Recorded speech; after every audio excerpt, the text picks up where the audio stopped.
This is round 4 of the Game Story Legacy Monthly. Ancient Tomb, Unlicensed Hearse. Yeah. Unlicensed Hearse. In the opener, knew I was against Devin on breakfast. Felt like a good turn 1 play, and it resolved. Couldn't be happier. The Lord is on the side. Dude, I think it's just both. What's the limit on that? What else are we trying to do? Sure. That works. Decklists from this event are posted in our Discord server. You can head over to our Discord, to the Decklist channel, and look there. All right, so fetching a Tundra to start the game is Devin.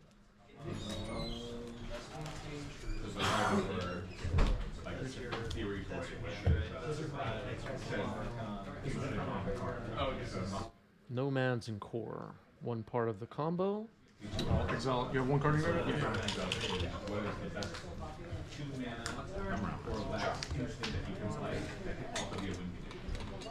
Alright, so Unlicensed Hearse cleans out the 1 card in the graveyard. We'll slowly build up over time. Is there any like retrace creature? 2 home. What has to be? Yeah. Okay. I mean, retrace like a spell that makes a creature that has retrace. But it's still, I would rather withdraw from the deck. I played it here. Yeah, it was run Why did that also like Okay, Taiga, Lotus Petal. This is like the boys are back in time, so it's playing in this. And another Unlicensed Hearse. Unlicensed Hearses in the main have been so good in this deck. Good against Delver, good against the unexpected Reanimator opponent. And pretty good at stopping the breakfast combo. Not a guarantee. They can Wizard Cycle, put Thassa's Oracle in hand, and do it that way, but it's disruption. Yep. So you drew it off the brainstorm? I drew it. Yep. 14. Okay, so Shuko has equipped Nomads and Core and attack down to 14. Nothing to exile this time. Because you didn't seem surprised. Which is because you put it there. Yeah, that makes sense. Gets me to 15? take 2, 12, take 2, and a force. X is Three fetches and force. That's twice the mana. It doesn't have enough aggro. Moloch. X is 3, floating a mana. 1 mana 3, 4, 5, 6. X is 3.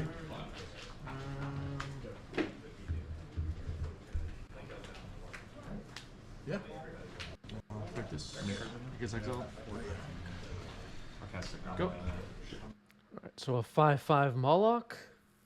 Nomads and Core has been destroyed. And it's in exile. So now I have a beater, 5/5 creature, and disruption on the table, and I'm feeling pretty good about my chances in this game.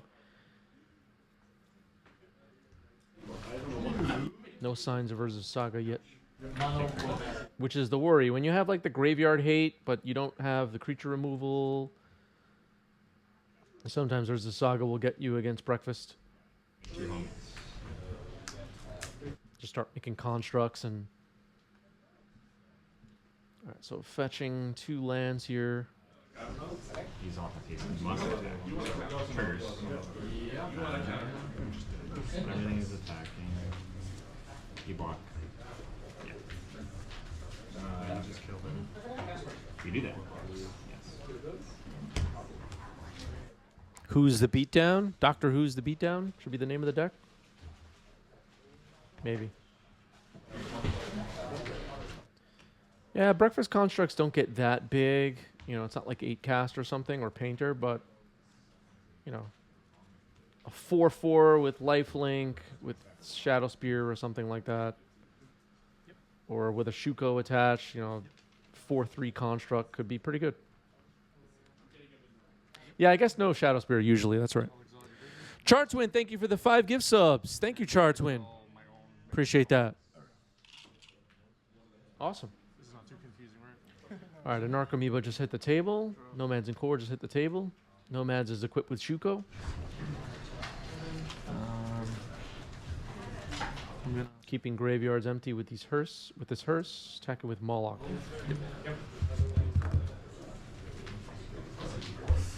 one mana floating and cast Inti. It's this early attack and discard. Okay, here's Inti, Seneschal of the Sun.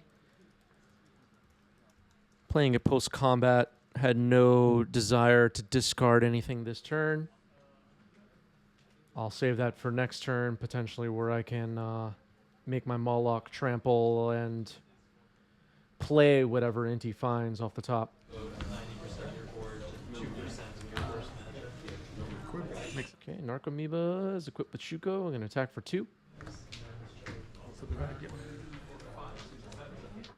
Yeah, great card for the Madness deck. Exactly, Mako.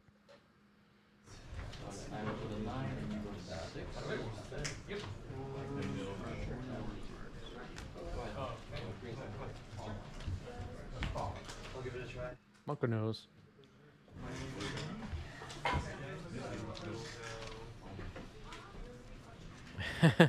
I don't know if I'll be able to make 6 colorless mana reliably for the new Emrakul, but that's fun.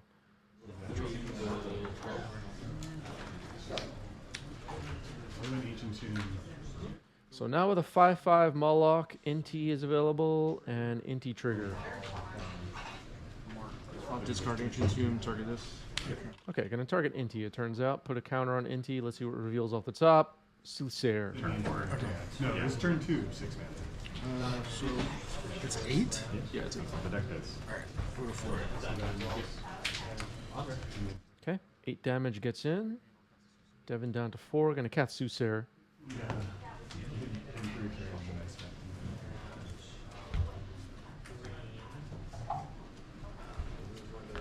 That suspends it. The deck does not. 3 time counters. Okay, that resolves. Trigger. Another Soothsayer. Okay, Soothsayer finds another Soothsayer. It's suspended with 3 time counters on it. Sometimes it hits itself, otherwise this card would be absolutely ridiculous. Yeah, they're on the bottom.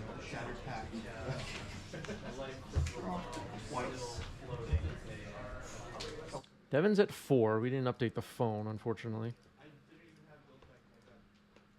It gives flying, visual, and double strike. Inti could give trample. Every turn.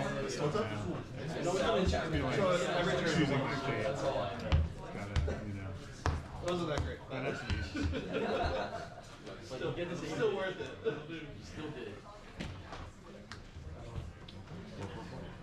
Yeah, a lot of the cards in the breakfast deck are pretty old, as Monka points out. In addition to that, Devin has a retro frame Narcomoeba, which kind of keeps everything looking uniform.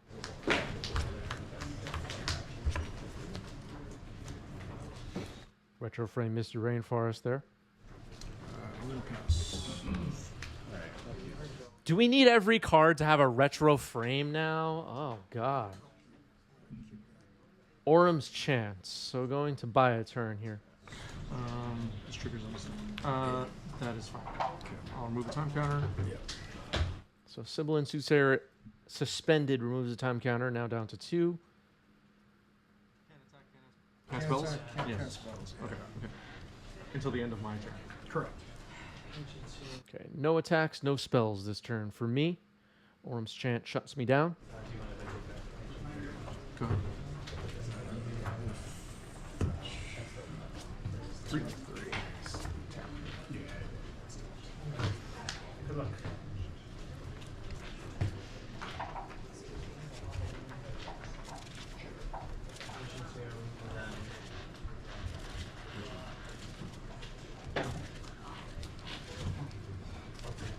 Karma.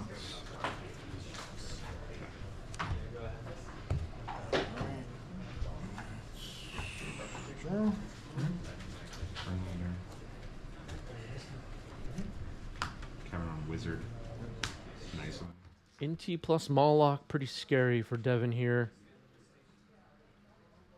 Yeah, I don't have Bolt in my deck, but that would be fun. All right, I'm dead. All right, Devin scoops it up. I took game 1. What do I have in the sideboard here? Ethersworn Canonist, Containment Priest, Swords to Plowshares. Yeah, the Hearse did nothing except win the game, exactly. Well, yeah, the Hearse is pretty good. Was your hand just all like kind of? No. My hand was. Yeah, so post sideboard, I have Swords to Plowshares, Ethersworn Canonist, and Containment Priest coming in. Pyroblast. And I cut some number of Once Upon a Time, cut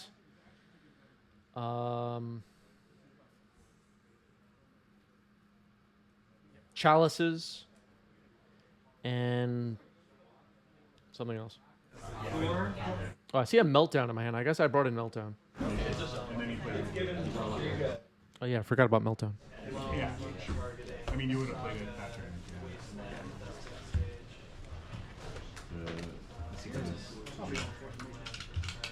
I was gonna get Bombardiers. Unless you have swords.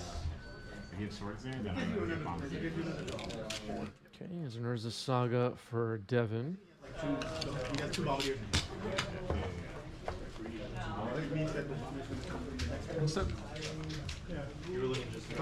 End step Swords on the Nomads and Core will resolve. They did get Marigold on like turn 2. No land drop past the turn. So I'm remembering now my thinking with this hand. This hand needed land, but I had Swords, I had Meltdown, and I had something else. Maybe I'll refresh my memory at some point. And I felt like I could manage. This doesn't feel like a matchup I'm particularly good in. I don't really have a lot of ways to interact with the Thassa's Oracle combo, so Thassa's Oracle just wizard cycled into hand, which will allow later on for Devin to empty the library, not worry about unlicensed Hearse, and just cast Thassa's Oracle from hand once the library is gone. So, yeah.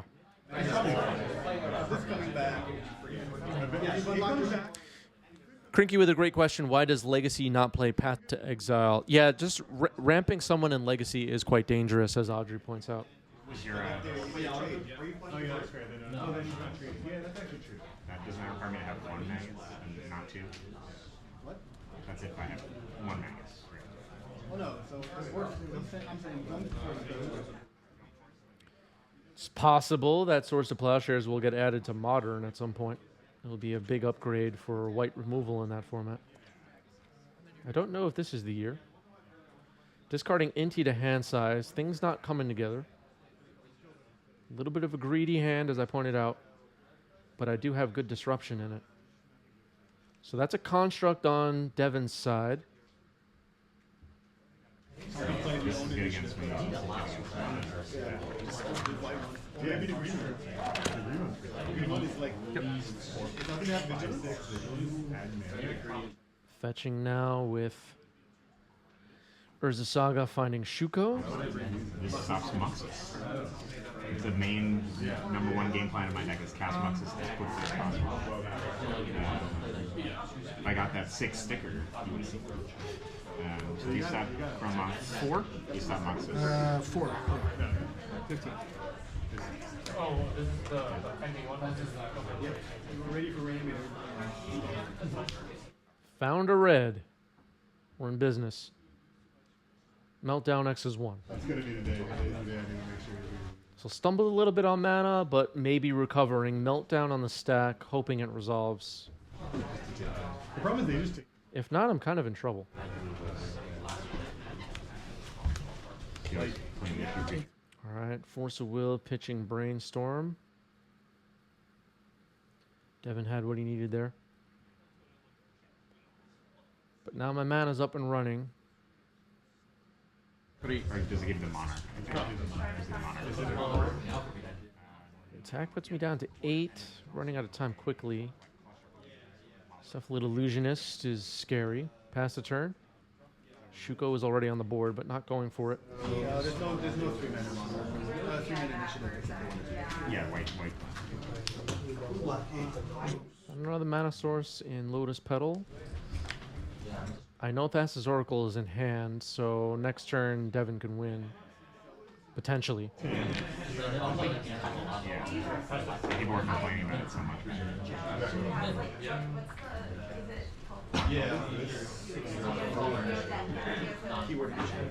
If you have, I know you know what you're doing. You got Oracle in hand. You got it. All right, giving Devin the respect of scooping here. Not going to waste anybody's time. I just want to move on to game 3. Didn't see a way to win that game anyway with the constructs on the board and the combo presented. So moving on to game 3, I'll be on the play. Kept a maybe greedy hand there in game 2, but felt like it was a tough call to send it back with multiple pieces of disruption.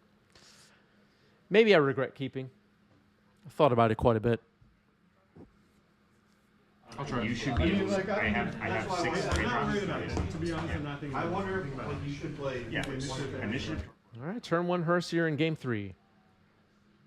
We're back up and running on that front. Have Graveyard Hate available. But we saw in game 2, Devin is able to dig up a Thassa's Oracle, put it in hand, mill the library, and win anyway, despite hearse. And as we saw in game 2, Devin early on wizard cycled for the Thassa's Oracle to do exactly that, knowing that hearse could be a possibility. All right, so a Chromox now, maybe going to get some colored mana up. Imprinting 4th Eolingus. Soothsayer on the stack, going to 16. Like a Beanstalk Bantless. Where you have Greenbird deck, you have Triumph, you have Terminuses. Oh, they're running.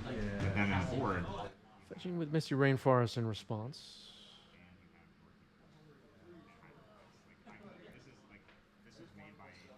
a strong Goblins player. That could have been really bad. No, it's fine. It's with me. This was made by like. Could have been. This was made by a strong Goblins player on Moto, and he was like, I just was sick of playing against my own deck. So I just built this, and I'm like, he's like, I'm like 40 and 0 against Goblins. This is yeah, this is the if you want to just never lose. Hydroblasting Soothsayer on the stack. It's countered. Pass the turn. 18 lands, yeah, I think What is just out of the picture? they're just not in the picture, but I looked at the top. I did really quick math. Yeah, that's but that card's super strong. Alright, that's good. Make a TCG order. That's also good against the Doomsday. Because it's stopping. And again, you know, like, what's a good matchup versus a bad matchup, and all those kind of questions running through your head when you're watching Magic games. So I have Hearse on the board, which stops the combo to some extent, but Urza's Saga is going to potentially start pumping out constructs, and Unlicensed Hearse doesn't do anything about that. And that's the kind of thing that I'm a little bit oversimplifying here, but that's the kind of thing that makes a matchup good or bad. Like, my Disruption doesn't even solve the problems that the other deck can present. Here's Teferi Time Raveler, which is a pain in the butt too. Gonna bounce my Chromox. I mean, if you're just trading 1-for-1 as a traditional control deck, and your opponent just draws like 9 cards. Yeah, but if you're not doing that. Alright, Unlicensed Hearse will get rid of the cards in the grave. Replaying the Chromox here. Imprinting Inti this time. Don't have white mana available now. I'm going to try for another Soothsayer. Going to 14. Yeah. Little bit awkward with Teferi on the board. I'm going to need to kill this Teferi because the card suspended won't be able to be cast if Teferi's on the board. I was hoping for Dinosaurs on a spaceship, but I got Sibyllin Soothsayer. And Devin says it's all good. I don't need to look at that. I don't care.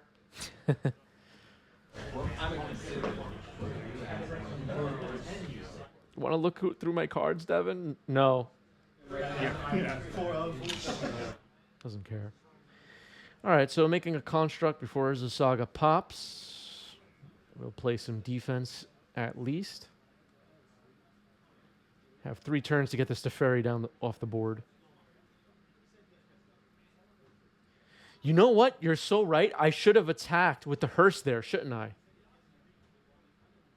But it was scary to tap the hearse and leave myself open to combo, because I know Shuko can get dug up here. Miracle is straight out of my hand. It's possible I should have gotten aggressive there. 3-2. Oh, that 3-2. That might be better than 4. Any cards you graveyard? Yeah, I'll exile that. Just one, right? It never really worked. But it felt scary. Urza Saga about to pop to find Shuko, and Devin with a bunch of cards in hand. I don't know. I felt a little reckless. So a 3-2, a 3-2 construct on defense. Teferi has 2 loyalty.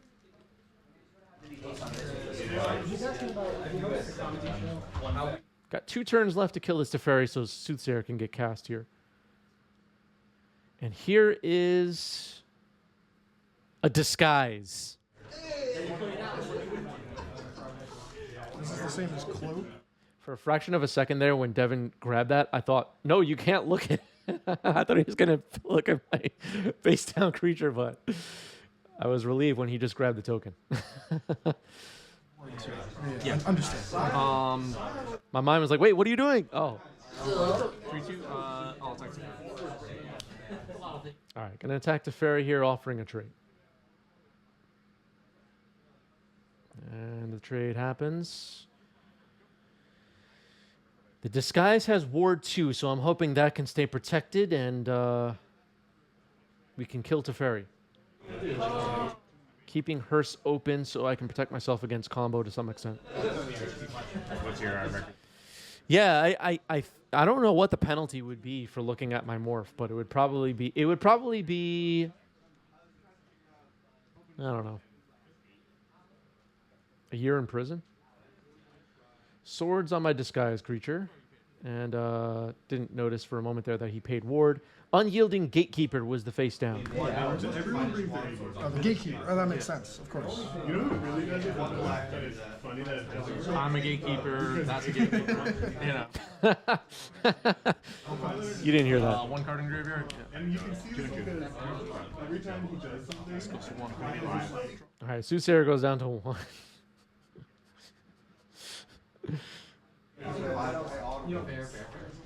My vibe.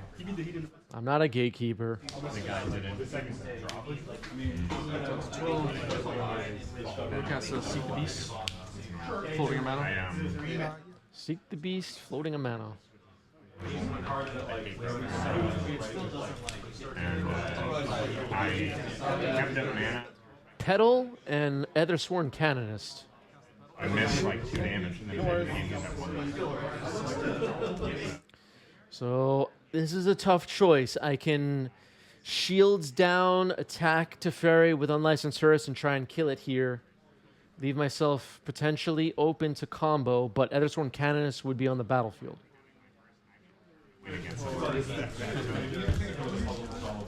Tough call. Mountain. That's annoying. And I was like, yes. Yes. I figured I'll protect myself against double days, if that's a thing. Attacking Teferi with the Hearse, and Devin cracking a fetch.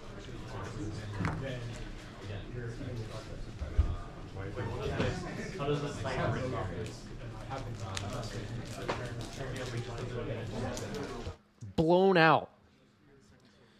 Swords on my Hearse. This hurt a lot.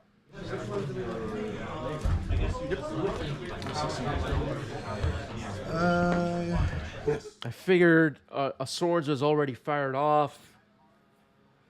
I liked my odds of knocking out Teferi there with shields down a little bit. But Teferi will live.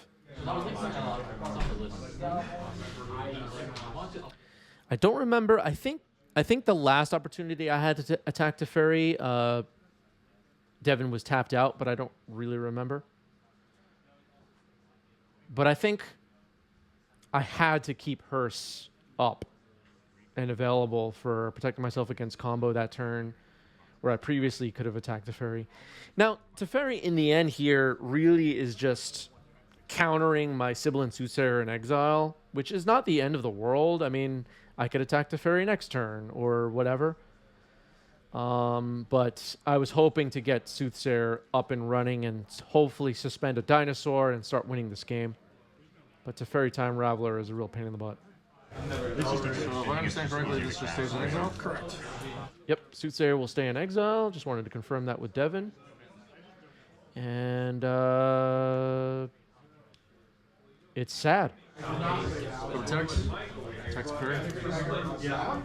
Teferi will get attacked this time, go down to 2. Unlicensed Hearse is unfortunately gone. But Canoness can somewhat protect me. I was at 12, so I should go to like 10. Questing Druid's stuck on an adventure. I shot. Another Swords to Plowshares on my Canoness. I think I was the top 2 too. I was the top 1 and 2. There are rumors that Devin has 8 Swords to Plowshares in this deck. I don't know. I heard that somewhere. Yep. I'm just going to concede to my opponent and give him the front points. So, I'm like learning how to beat. Why don't you just? So now I have no creatures on the board. Teferi is on the board along with Shuko, which is scary.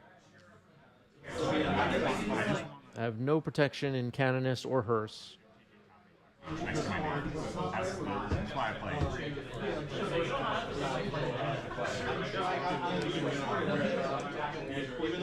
All right, just passing the turn, a relief. My soul to the Sacred Goblin. So be it.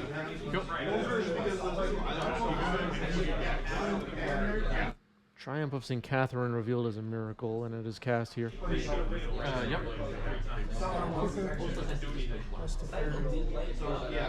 It'll equip itself with Shuko. Teferi ticks up.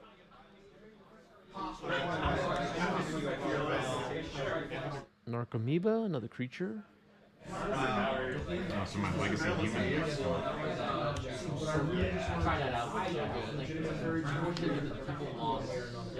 Remember when the store used to be just like 80% no in a year? And that's like the thing. Key part of the game, too, up until this point, was the bouncing of my Kroll Mox that was able to produce red and white. Obviously, it has been amazing for Devin that he was able to remove 3 creatures, Unyielding Gatekeeper, Ethersworn Canonist, and a Crude Unlicensed Hearse. Those were all big swings over to Devin's side on the advantage bar. You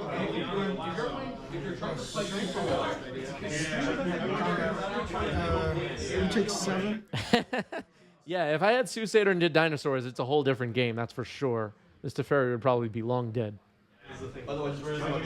But I think if that happened every time, this deck would just be way too good. So I'm glad that's not the case in a way. But it is true that Dinosaurs on a spaceship would have been great.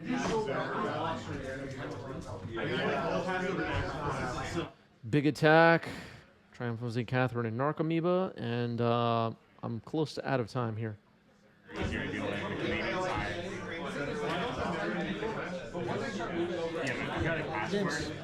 Good games. Handshake ends it. Devin takes the match. Got me. Got me.